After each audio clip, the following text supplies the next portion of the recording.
Hey MNS aspirants, welcome to our channel the bioquister. कैसे हो बच्चों आप सब? I hope you will are doing well. So students, आज की वीडियो का टॉपिक है disease, disorder and infections. Video को लास्ट तक ज़रूर देखिएगा, स्किप मत कीजिएगा, क्योंकि क्वेश्चंस आपके एग्जाम पॉइंट ऑफ व्यू के अकॉर्डिंग ही सेट किए गए हैं। तो चलिए स्टार्ट करते हैं। MNS SSC 2023-2024 disease, disorder and infections. Question 1. Which disease is also known as Hansen's disease? Options are leprosy, diarrhea, plague, cholera. तो किस डिजीज को हैंसन डिजीज भी कहा जाता है? ऑप्शंस आपके सामने हैं, लेप्रोसी, डायरिया, प्लेग, कॉलेरा। तो स्टूडेंट्स, इसका आंसर ये हो जाएगा लेप्रोसी। लेप्रोसी को हैंसन डिजीज भी कहा जाता है। It is also known as Hansen's disease. It is a chronic infectious disease caused by Mycobacterium leprae. The disease mainly affects the skin, the peripheral nerve, mucosal surface of the upper respiratory tract and the eyes. तो जो आपकी ये disease है, ये आपके mainly कहाँ पर affect करेगी? आपकी स्किन को, आपकी पेरिफेरल नर्व को, mucosal surface of the upper respiratory tract and the eyes. ये इन एरियाज को मोस्टली अफेक्ट करती है। और किस ऑर्गेनिज्म, किस बैक्टीरिया से होती है? तो मायोबैक्टीरियम लेप्रे। याद रहेगा। नेक्स्ट क्वेश्चन पर आते हैं। क्वेश्चन 2 है, karyotype of clean filter syndrome is AA plus XO, AA plus XXY, AA plus XX plus 21, AAA plus XO। तो क्लीन फिल्टर सिंड्रोम आपकी 12th की एनसीईआरटी में भी है। इसका ऑप्शन बच्चों बी सही हो जाएगा, AA प्लस XXY। ठीक है, AA प्लस XXY क्या होता है? कैरियोटाइप है क्लीन फिल्टर सिंड्रोम का। Clean filter syndrome result from the non disjunction of X chromosome during meiosis. There is one extra X chromosome in the affected individual. Thus, the genotype of the individual is 44 autosomes plus XXY, that is AA plus XXY. An individual suffering from Klinefelter syndrome is male but with feminine feature. याद रहेगा, mail तो होता है but उसके जो features होते हैं वो थोड़े फेमिनाइन होते हैं। तो क्या होता है? क्लीनफिल्टर सिंड्रोम। नेक्स्ट क्वेश्चन पर आते हैं। What cause enterobiasis disease? What cause enterobiasis disease? Options are filariasis, hookworm, pinworm, roundworm. तो एंटेरोबायसिस डिजीज को कौन कॉज करता है? Option 3 pinworm. याद रहेगा, enterobiasis disease pinworm. It cause itching around the anus which can lead to difficulty sleeping and restlessness. आपके anus के around itching cause करेगा, जिससे आपको सोने में आपको बेचैनी महसूस होगी, आपको सोने में प्रॉब्लम होगी। The cause of enterobiasis is pinworm, a small white thread like nematode.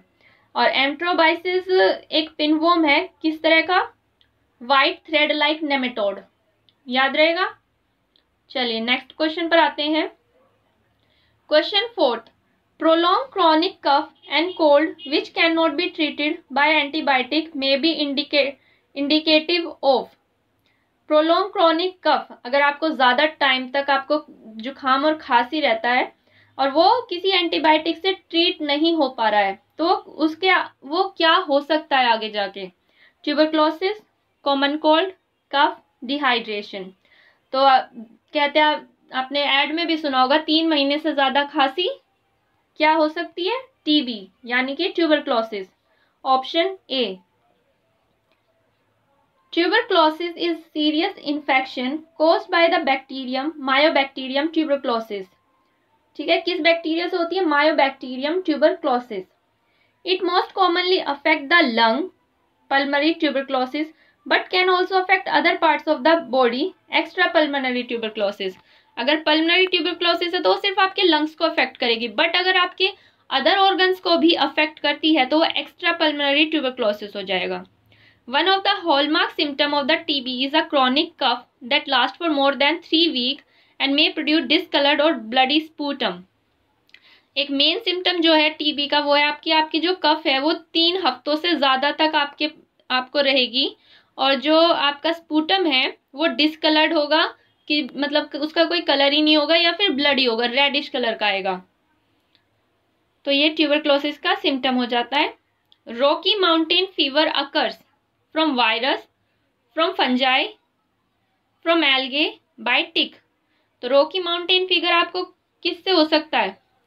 तो ये होता है बच्चों by tick, option 4 by tick. Cause by bacterium rickettsia, rickettsii. कौन से बैक्टीरिया से होता है? रिकेट्सिया, रिकेट्सी, याद रहेगा।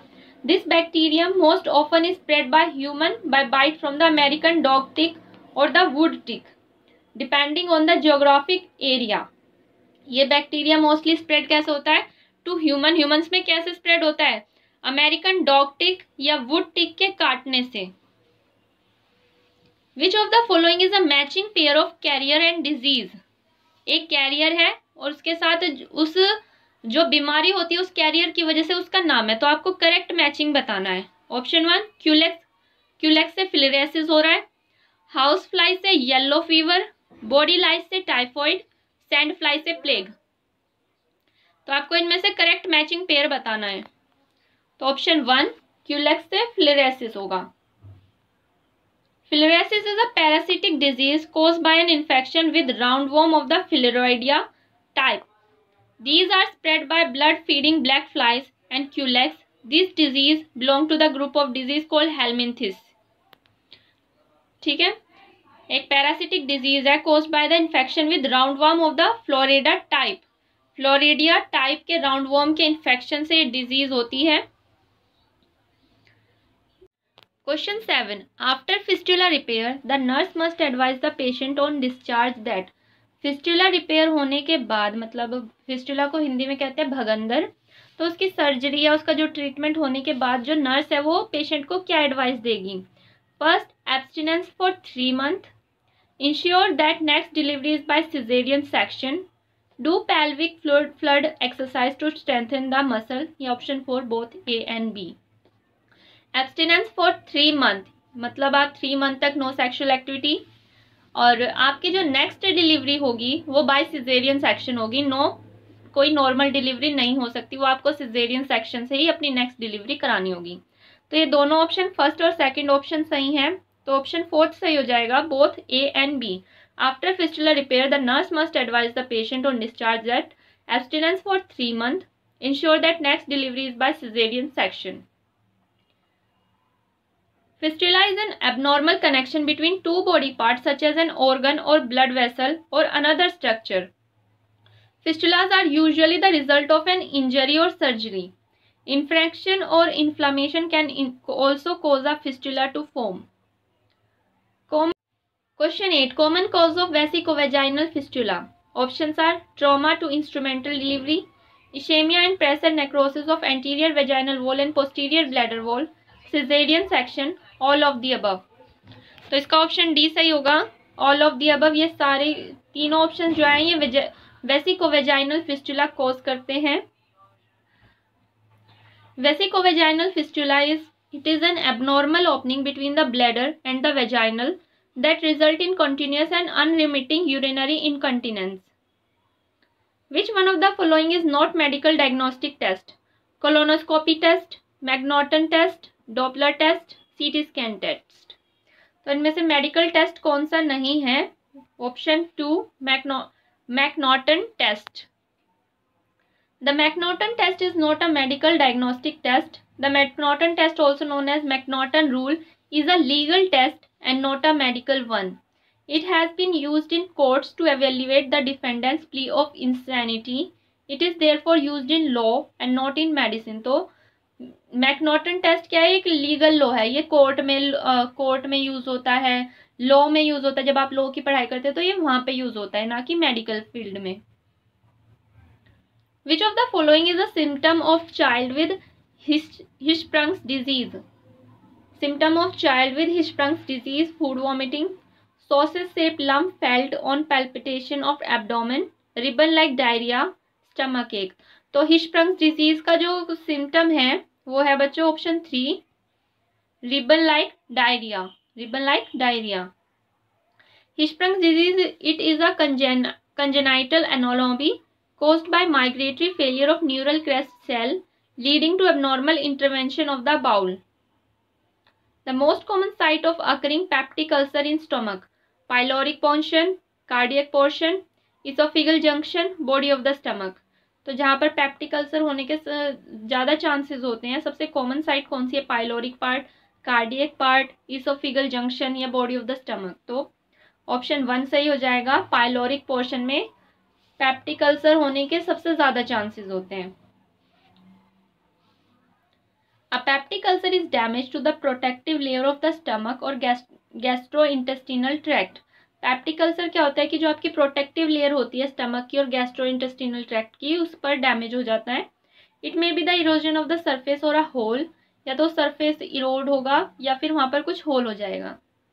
According to NIPI guideline from which month the iron tablets are started during pregnancy. NIPI guideline के अकॉर्डिंग आयरन टैबलेट प्रेगनेंसी में किस मंथ से स्टार्ट हो जानी चाहिए? Second, third, fourth, fifth, sixth. तो ऑप्शन 2 4th मंथ से स्टार्ट हो जानी चाहिए आयरन टैबलेट एक प्रेग्नेंट लेडी को। Risk factor for breast cancer include young age at first birth, young age at menopause, young age at menarche. तो breast cancer का risk factor में क्या क्या इंक्लूड होता है कि आपकी एज यंग है, या जो आपने जो फर्स्ट डिलीवरी की, आपका जो बेबी है फर्स्ट बेबी है वो बहुत यंग एज में हो गया है, या आपकी जो मेनोपॉज है वो बहुत यंग एज में हो चुकी है, या यंग एज एट मेनार्क यानी कि स्टार्टिंग ऑफ मेंस्ट्रुएशन वो बहुत यंग एज में स्टार्ट हो गई है। तो ऑप्शन डी सही हो जाएगा बच्चों, इसका option 4 young age at menarche. Breast cancer, it is the most common malignant condition of the breast. Malignant means cells that grow harmfully and uncontrollably. Young age at menarche and old age at menopause. यहाँ पे young age at menopause दिया है ना, तो old age at menopause increase breast cancer risk. अगर menopause के time आपकी as जो है वो ज़्यादा हो चुकी है तो भी आपके ब्रेस्ट कैंसर के रिस्क बढ़ जाते हैं। Common cold cannot be treated with any antibiotic because this disease is caused by gram-negative bacteria, is not an infectious disease, is caused by virus, is caused by gram-positive bacterium. इसका option 3 सही होगा। It is caused by virus. It is caused by virus. It is a viral infection disease of the upper respiratory system which affect primarily the nose. जो आपके knows को affect करती है, आपके nasal cavity की जो स्टार्टिंग है, opening है, वहां पर ज्यादा अफेक्ट करती है। Disease caused by virus: typhoid, polio, diphtheria, साइफिल्स। तो इनमें से जो वायरस से कोज्ड होती है डिजीज उसका नाम बताना है। तो ऑप्शन 2 पोलियो। पोलियो किससे होती है? वायरस से होती है। बाकी typhoid, diphtheria, syphilis. Diphtheria is an acute highly contagious bacterial disease, bacteria से होती है, causing inflammation of the mucous membrane. Typhoid is an acute illness associated with fever caused by salmonella typhi bacteria. Salmonella typhi bacteria से होती है। Typhoid भी bacteria से, diphtheria भी bacteria से है। Syphilis it is a systemic sexually transmitted disease caused by the treponema pallidum bacteria. तो ये तीनों जो हैं बैक्टीरिया कोज डिजीज हैं। याद रहेगा अगर आपसे बैक्टीरियल डिजीज भी पूछा जा रहा है तो टाइफाइड, डिप्थीरिया, साइफिल्स, ये तीनों क्या है? आपकी बैक्टीरियल डिजीज है, ये बैक्टीरिया कोज करता है इन्हें। और इसी के साथ बच्चों आपकी वीडियो का एंड होता है। अगर आपको वीडियो पसंद आई हो तो वीडियो को लाइक कीजिएगा, चैनल को सब्सक्राइब कीजिएगा, और बीच में जितनी भी एक्स्ट्रा इन्फॉर्मेशन दी गई है उसे भी आप अच्छे से ध्यान से पढ़िएगा। मिलते हैं एक नई वीडियो के साथ, तब तक के लिए tata, bye bye, take care. और अपनी जीके की आप मेरी पुरानी वीडियोस भी देख सकते हैं, और नई वीडियोस भी, एक नेक्स्ट वीडियो आपकी जो है वो जीके पर ही आने वाली है। चलिए मिलते हैं एक नई वीडियो के साथ। Thank you for watching.